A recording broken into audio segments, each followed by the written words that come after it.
children are evacuated from Hanoi, and North Vietnamese anti-aircraft guns and Russian SAM missiles take their toll of American warplanes.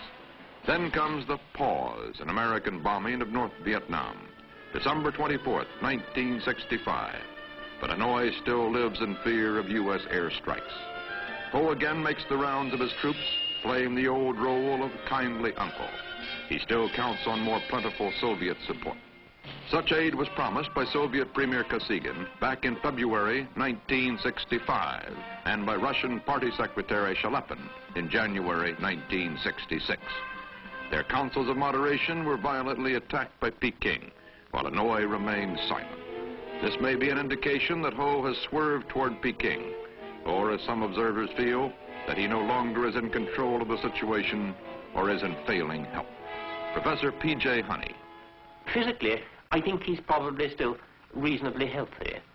But mentally, he's been on the slide for at least 18 months. He is, as far as I can make out, subject to periods of lucidity, but in between these, he's not really in control of his mental faculties.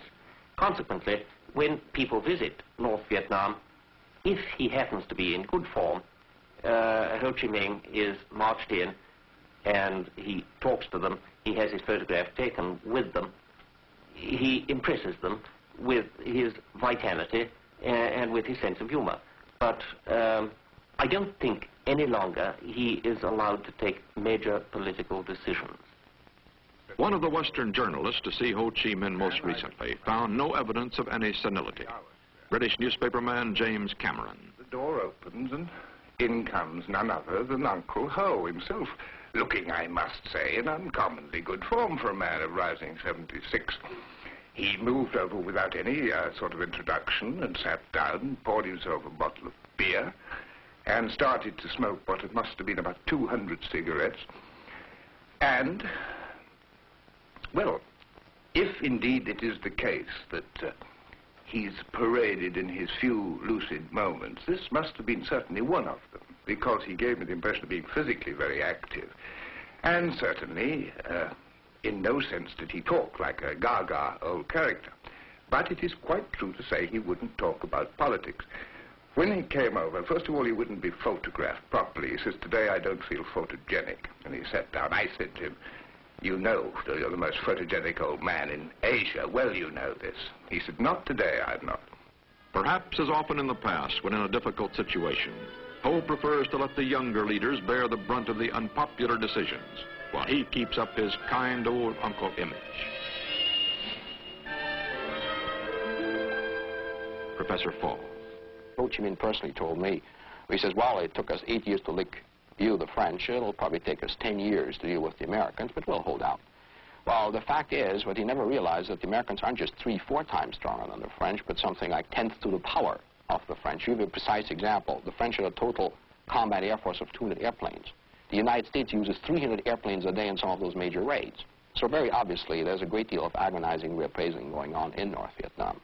So Ho Chi Minh makes those mistakes. But internally, what sounds to us as being extremely harsh or rough, you know, the American imperialists must leave Vietnam, that's what his people likes to hear. This is the sort of old give 'em hell Harry of President Truman. And of course, they are up against the biggest power in the world, and there are 18 million people. Ho Chi Minh is of the blood, sweat, and tears school.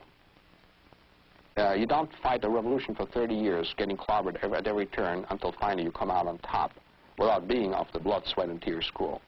It's dangerous to second think or to second guess a man like Ho Chi Minh. They're much more complicated than that. But I'm very much afraid that if Ho Chi Minh were to make up his mind that this is the war to see through, that he might just be the man to see it through too. The aged president is still a ferocious nationalist and a shrewd communist revolutionary. This month, the United States made abundantly clear its willingness to negotiate for peace. It's now up to the old man in Hanoi.